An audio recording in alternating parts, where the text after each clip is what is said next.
screaming. He hadn't even reached for his documents. The officer was already yelling. Michael B.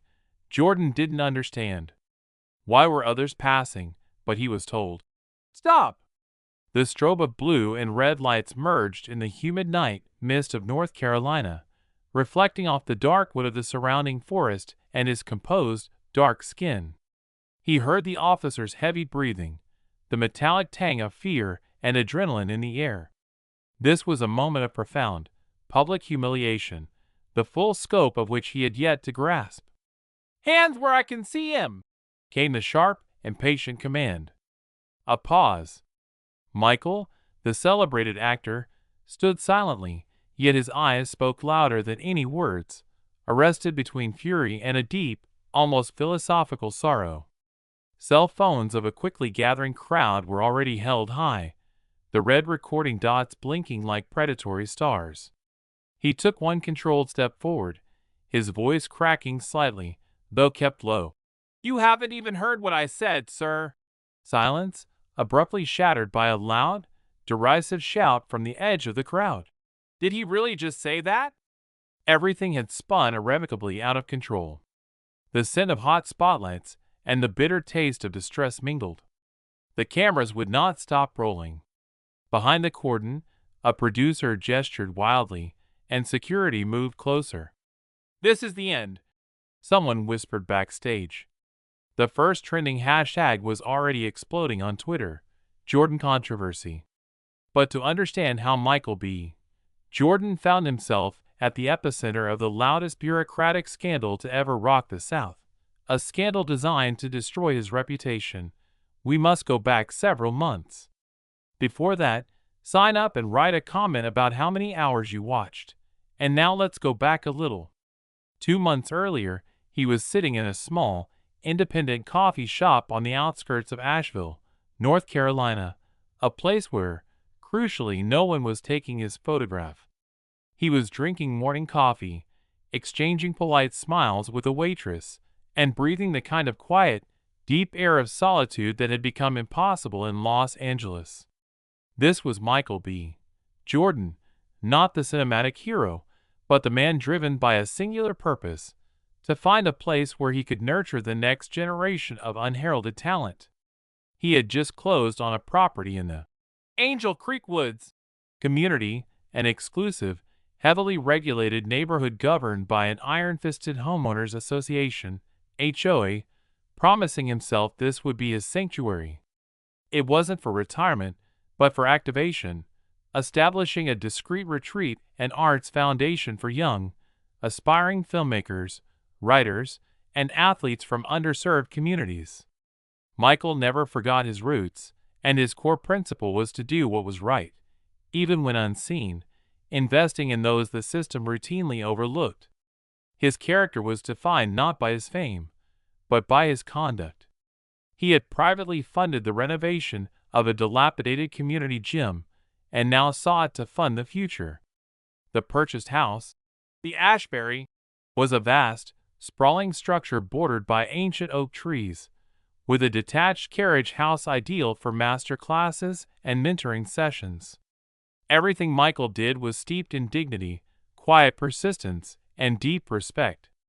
Even during his initial visit to the HOA office, despite his celebrity, he addressed the clerk and the formidable board president with meticulous courtesy, using the local vernacular instinctively.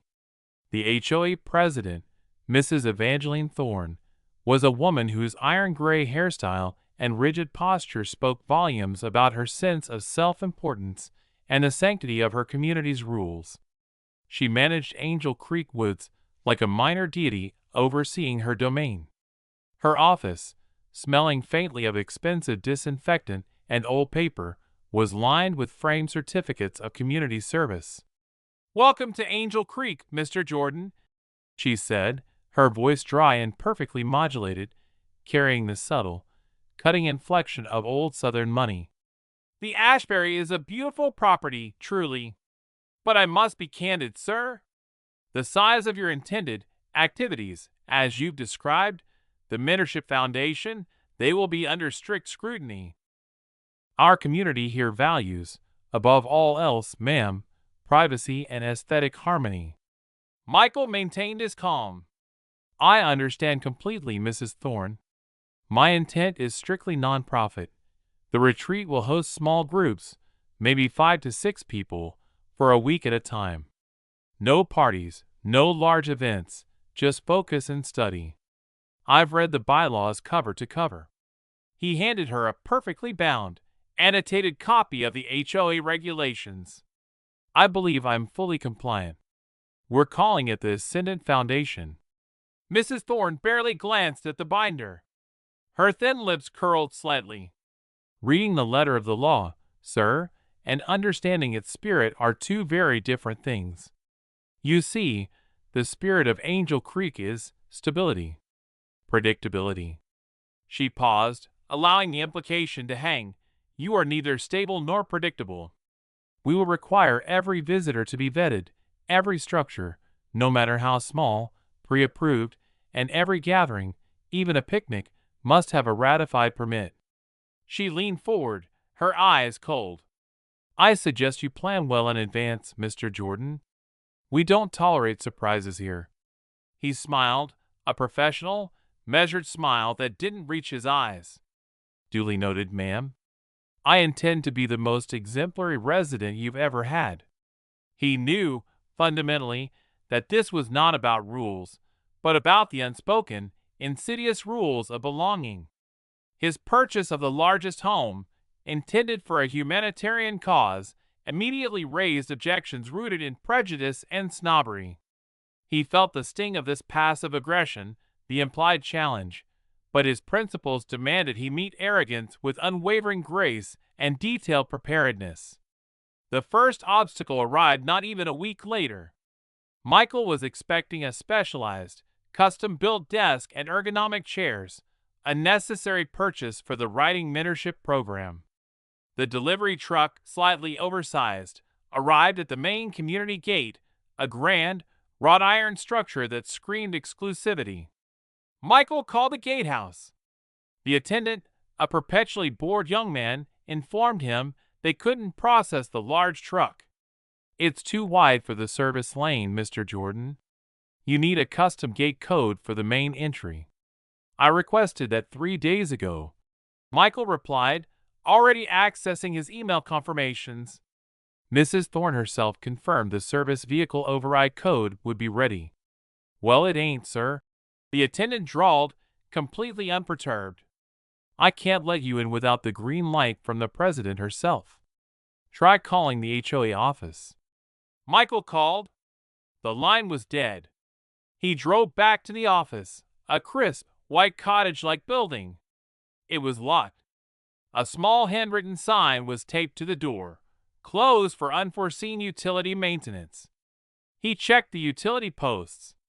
Nothing.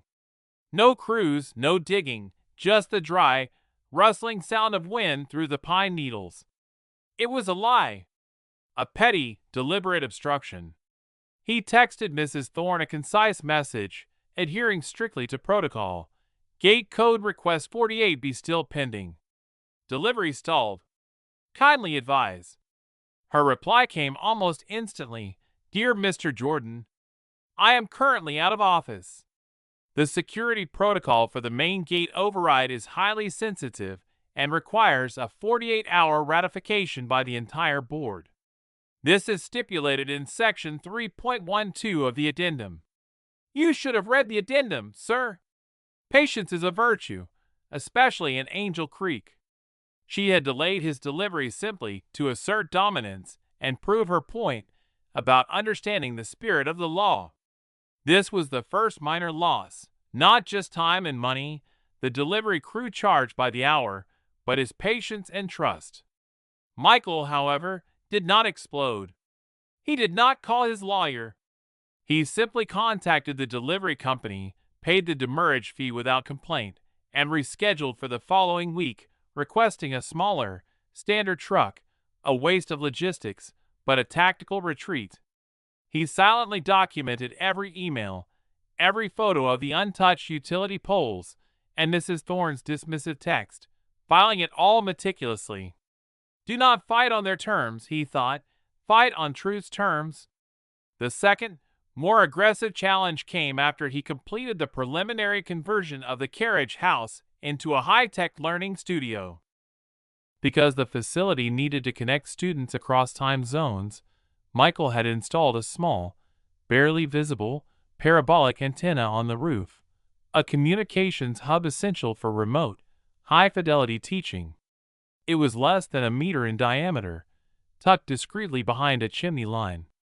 The violation notice arrived 2 days later via registered mail, signed personally by Mrs. Thorne. The headline screamed, "Gross violation of aesthetic harmony, Section 9.4. Michael read the cited section. It was a rule from 1985 strictly prohibiting satellite dishes or antennas on the exterior of any home, aimed at preventing eyesores in the community. He knew, however, that federal law generally overrides HOA restrictions regarding certain communication antennas. But he wouldn't invoke federal law yet. He wanted to understand why this rule was being enforced so instantly and aggressively against him, when he'd seen several bulky, older dishes on properties belonging to established white residents. This curiosity led to the first major discovery, the one he called to himself the illusion crumbles. He drove to the county records office, spending an entire day meticulously sifting through the archived documents of Angel Creek Woods. He wasn't looking for flaws in his contract. He was looking for flaws in the system that governed Mrs. Thorne. And he found it.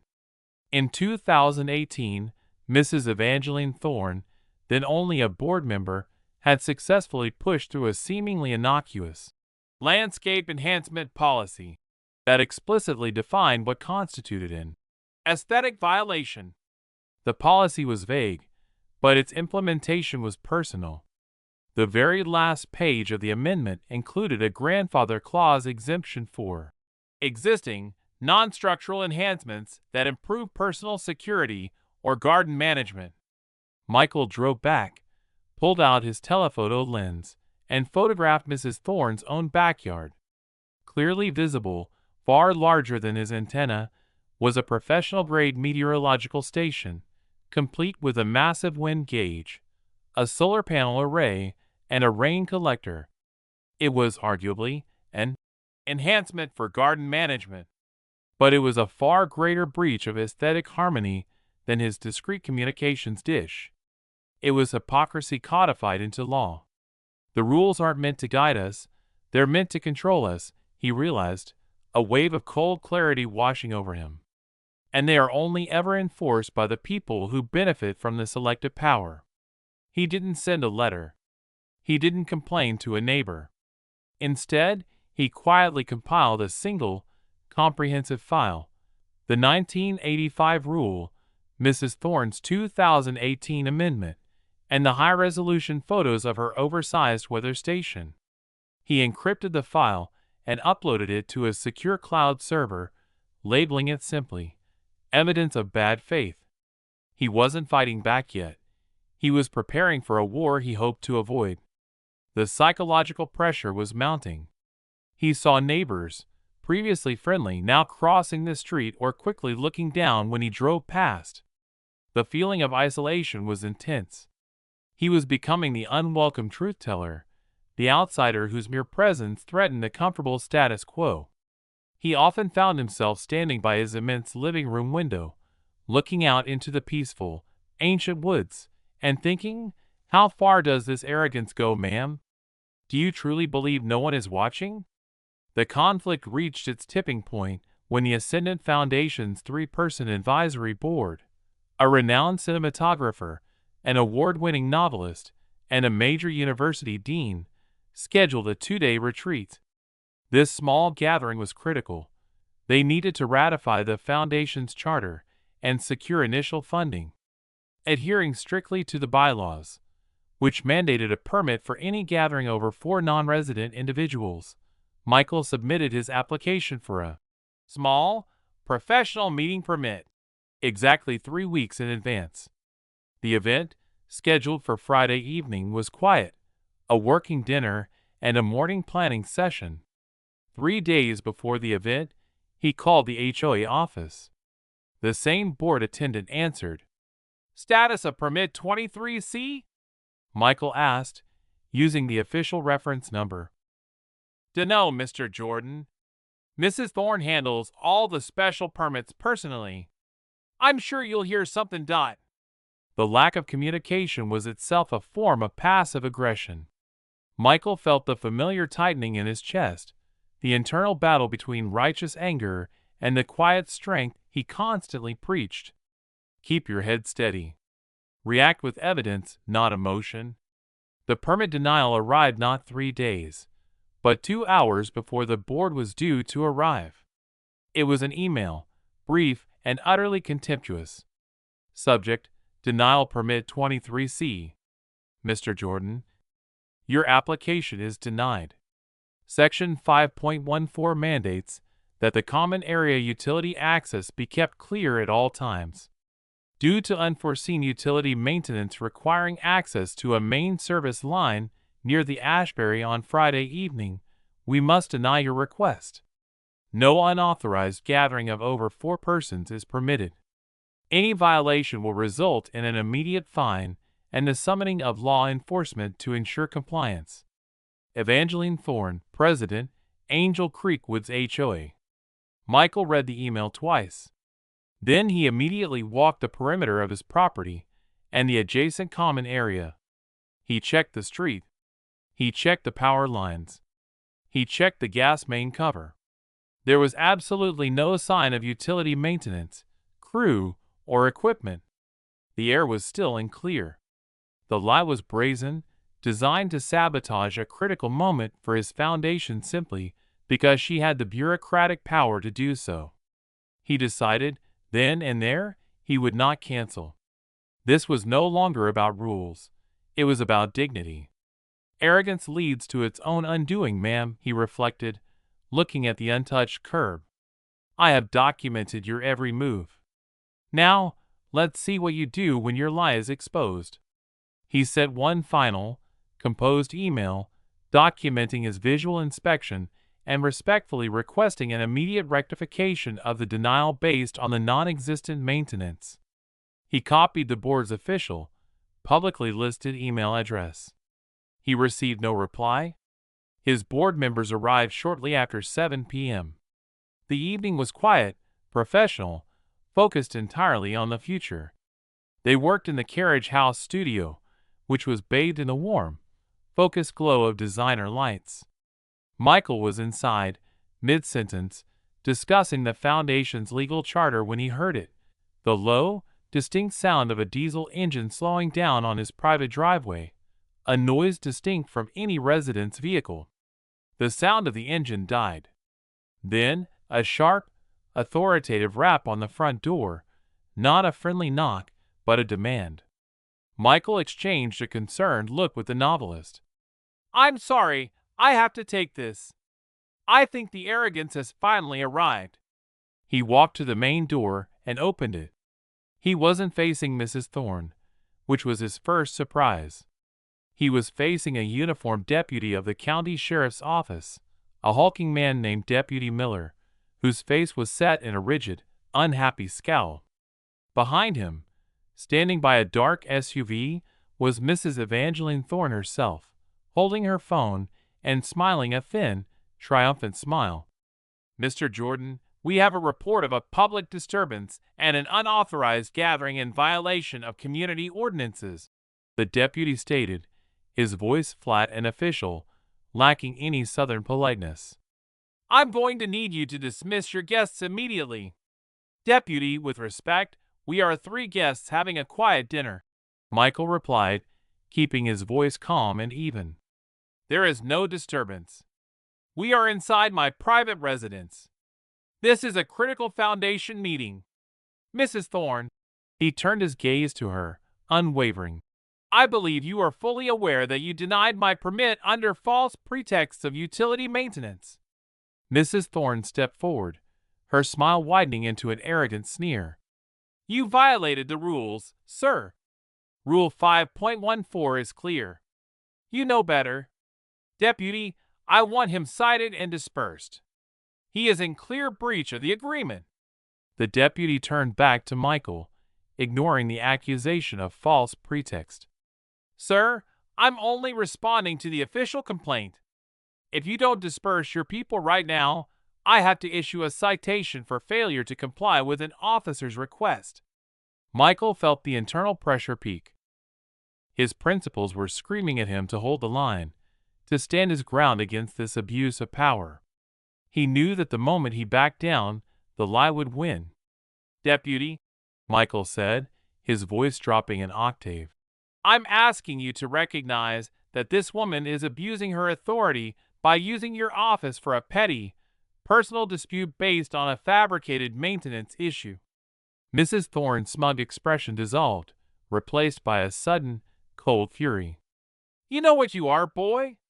You're a liability, and you're not getting your little clubhouse for those people in this neighborhood. You are done, sir? The deputy, his face flushing crimson at the exchange, ignored Mrs. Thorne's inflammatory language and focused his anger solely on Michael. That's it, sir. You're resisting an officer. Turn around and put your hands behind your back. Michael stood his ground for a fraction of a second too long, his eyes meeting Mrs. Thorne's, a look of profound, silent disappointment and controlled fury passing between them. He felt the cold shock of the deputy's hand grabbing his arm, violently twisting it behind his back.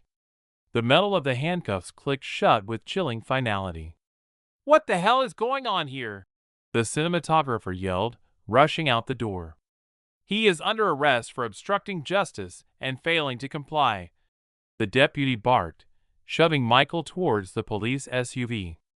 As Michael was forced into the vehicle, his gaze involuntarily locked on Mrs. Thorne, who stood triumphant by her car, a dark silhouette against the flashing lights.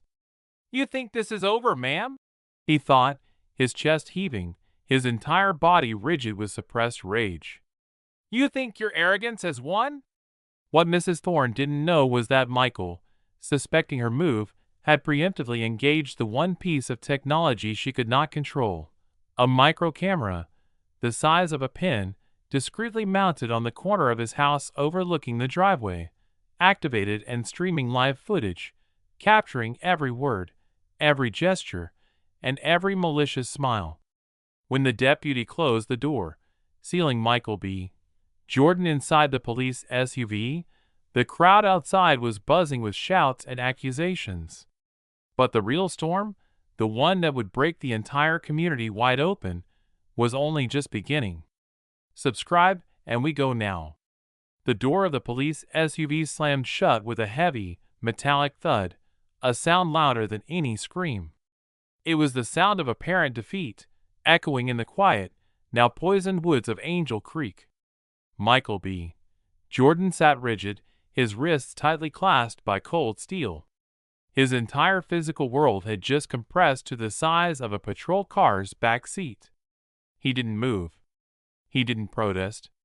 His chest heaved, but he kept it an internal struggle, not an external display.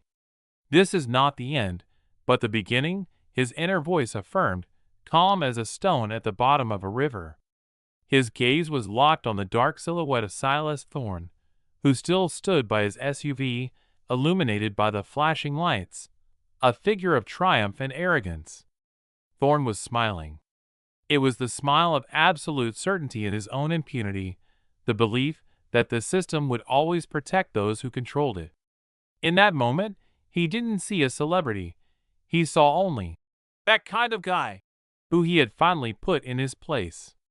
You know your place, boy, Thorne muttered to himself, his face twisting as if speaking into a microphone.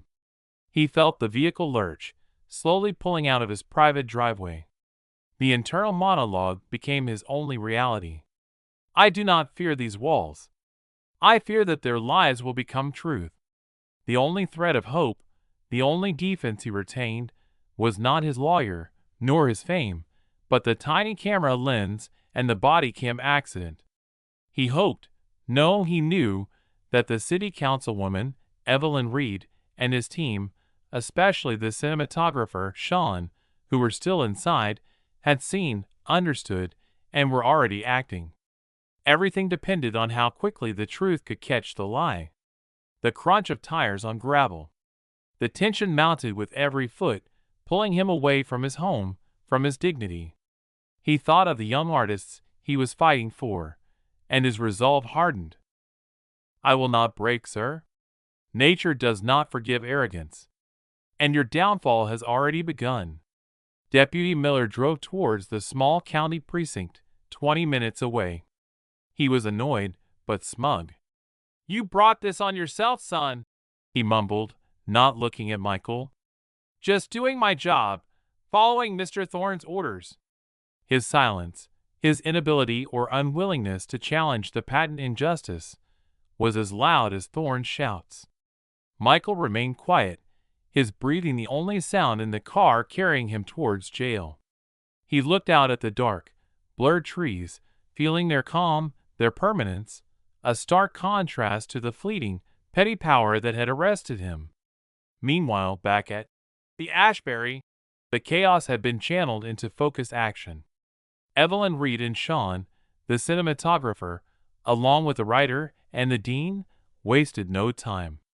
Sean, it turned out, was not just an artist, but a specialist in digital security and comms systems.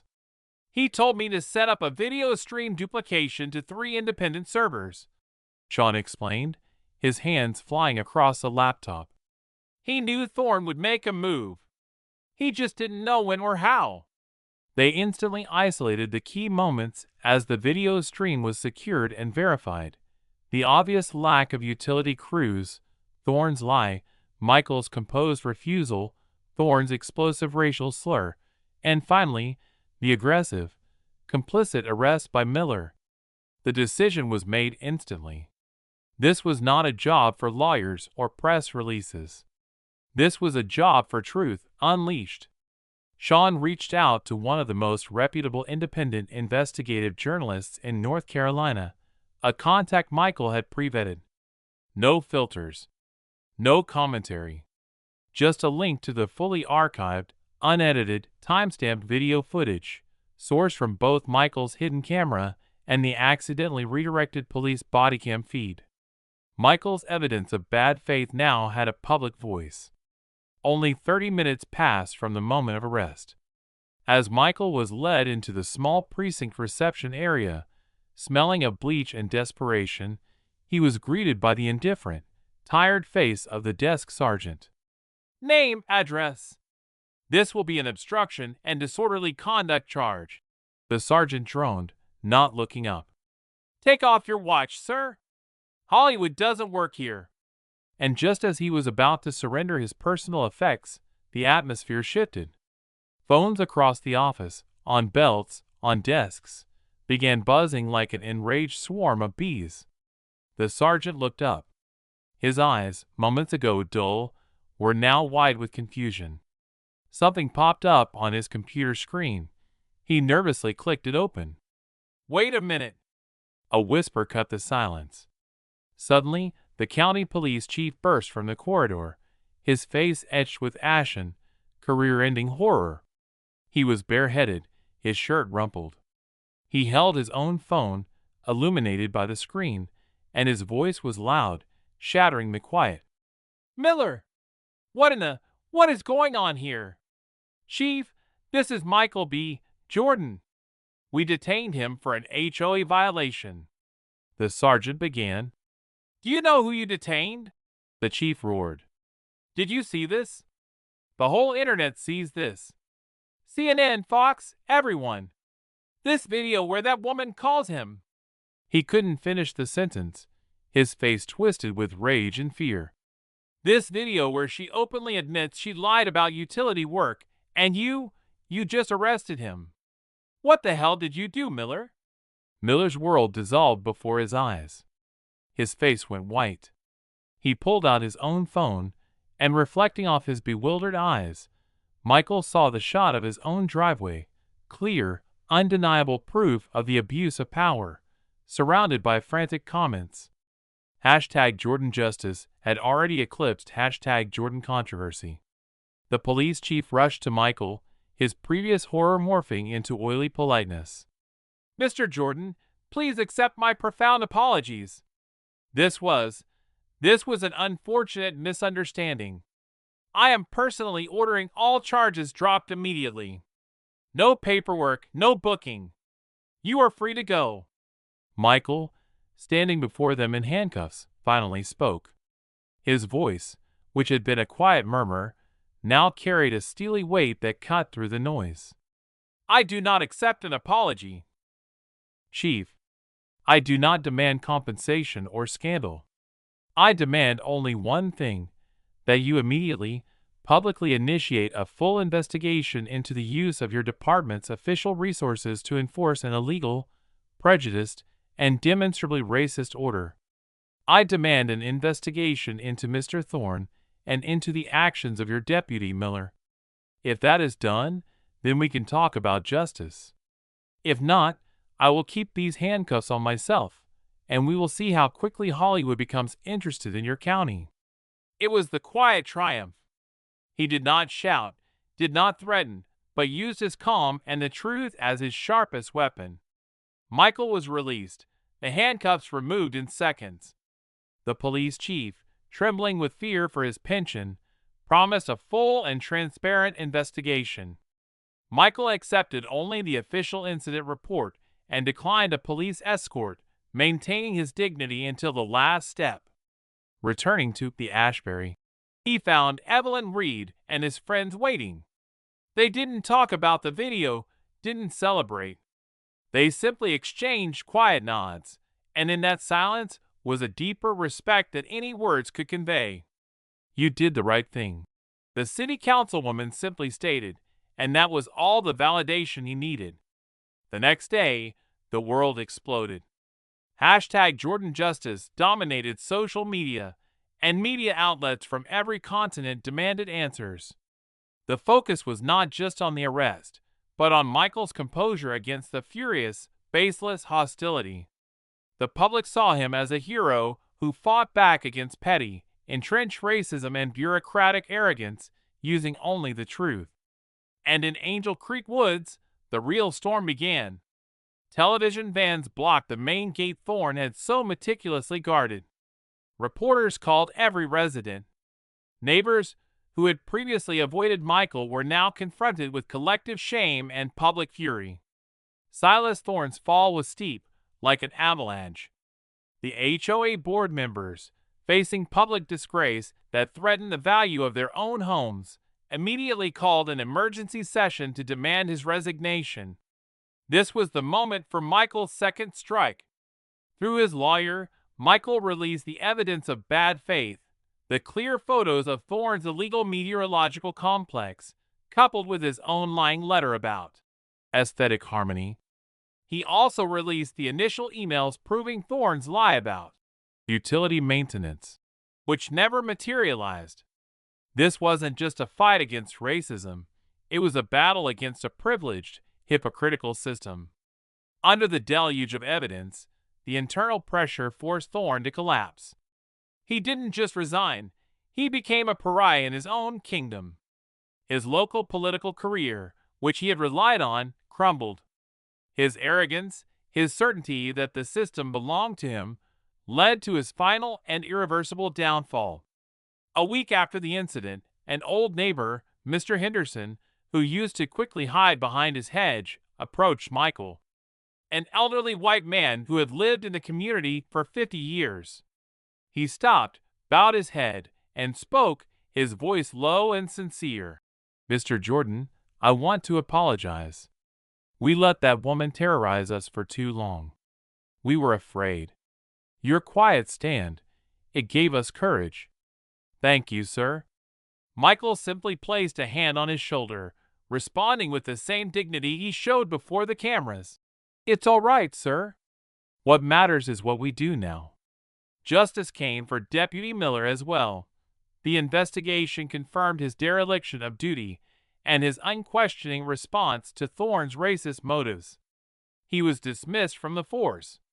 The HOA board was dissolved, and the community, forced into self-reflection, voted for radical reform. They not only legalized Michael's ascendant foundation, but made him the honorary chair of a new, transparent council focused on respect and inclusivity. A chain of hope was forged. People who were indifferent now banded together, helping others, echoing his example of quiet, unyielding strength. A year passed.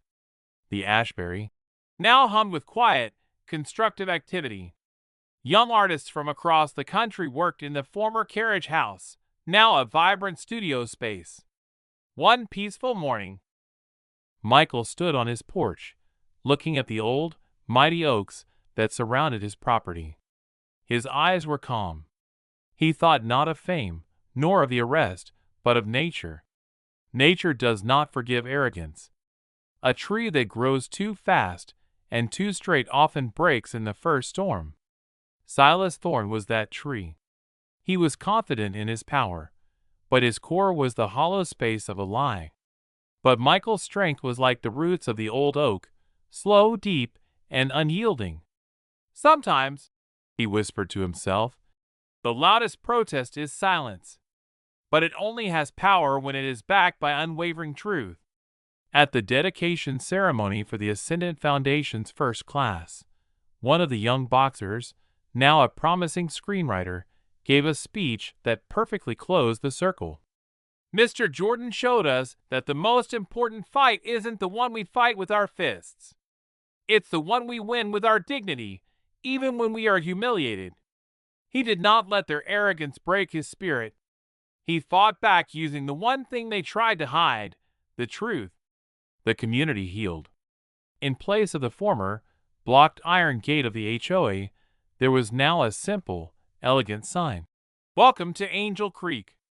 Respect is the only rule. Michael had one. He didn't just restore his honor. He forced an entire system to change. This is a story of how quiet, principled strength always prevails over loud, empty arrogance.